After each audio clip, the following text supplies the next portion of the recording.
আমাদের সঙ্গে প্রাক্তন বিচারক তপন দাস হ্যাঁ, যোগ দিয়েছেন।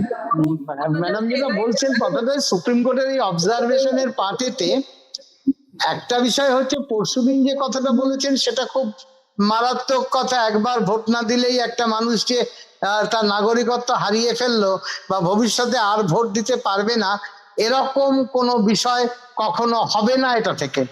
এইটাই কিন্তু সবচেয়ে গুরুত্বপূর্ণ হয়ে দাঁড়িয়েছে। এর আগেও আমরা প্রায় সবাই দেখেছি বিভিন্ন সময়ে প্রচুর লোকের নাম যে কোনো কারণে ভোটার লিস্ট থেকে বাদ যেত।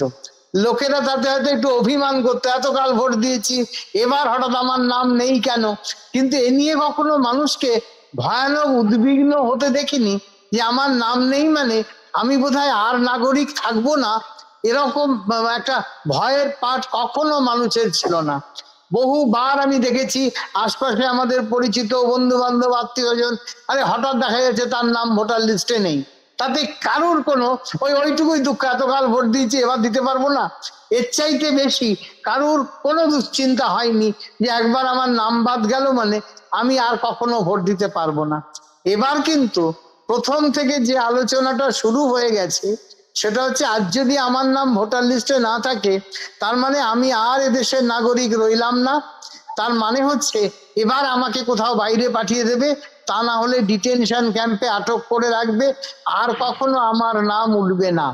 সবচেয়ে যেটা বড় প্রশ্ন হতে শুরু করলো যে এই যে ইলেকশন কমিশনও যেটা করেছেন, এই অদ্ভুত ভাবে লজিক্যাল ডিসক্রিপেন্সি, এটা ওটা, মানুষকে প্রথম থেকে একটা অদ্ভুত ভয়ের বাতাবরণ তৈরি হলো যেদিন প্রথম এসআইআর তৈরি হয়েছে সেদিন থেকে।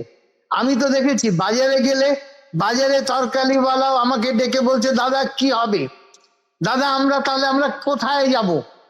এখনো একই প্রশ্ন। কালকে বলছিল ছেলেটার নাম তো আসেনি, তাহলে এবার কি করতে হবে।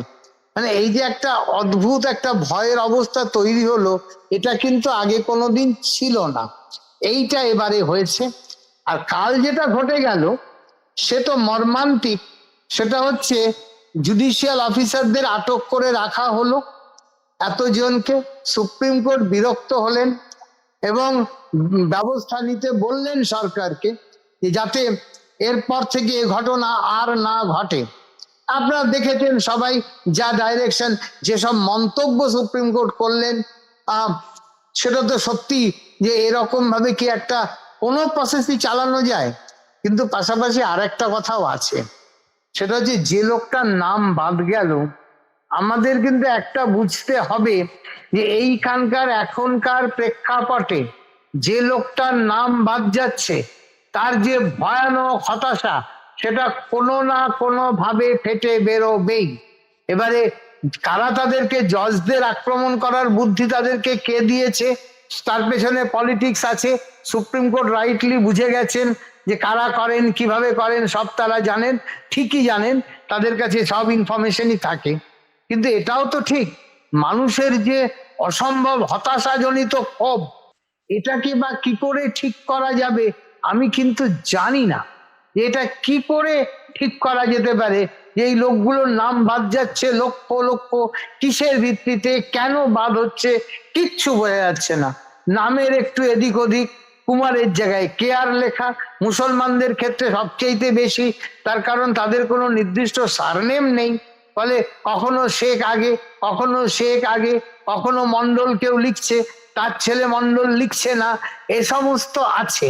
এখন এইটা নিয়ে এইরকম ভাবে যদি নাম বাদ দেওয়া হয় তাহলে পরে এটা সত্যি, এবং তার সাথে সাথে এই যে কন্টিনিউয়াস পলিটিক্যাল পার্টিগুলোর প্রচার যে এখানে যদি নাম না থাকে, আর এমনকি দেশের স্বরাষ্ট্রমন্ত্রী বলে গেলেন খুঁজে খুঁজে এক এক করে বাইরে পাঠিয়ে দেব।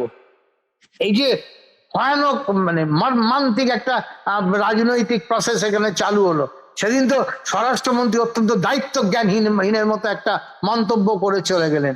যতই তিনি পলিটিক্যাল পার্টির কাজ করুন, তিনি দেশের স্বরাষ্ট্রমন্ত্রী, তার মুখ দিয়ে যে কথাটা বেরোয় সেই কথাটার গুরুত্ব মানুষের কাছে অনেক।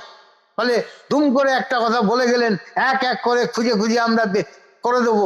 যখন এইরকম একটা বিষয় চলছে, একটা লোকের নাম বাদ গেলেই সে প্রথম ভাবতে শুরু করে তাহলে আমি বোধহয় লক্ষ্য।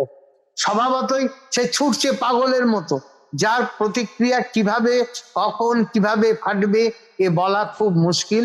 যা ঘটনা ঘটেছে দুর্ভাগ্যজনক। সুপ্রিম কোর্ট যে মন্তব্য করেছেন যথাযথ, কিন্তু একই সাথে শুধুমাত্র জোর করে এই জিনিস থামানো যাবে না। এটা হচ্ছে আমার আজকে এসে আমার রিয়েলাইজেশন আর কি।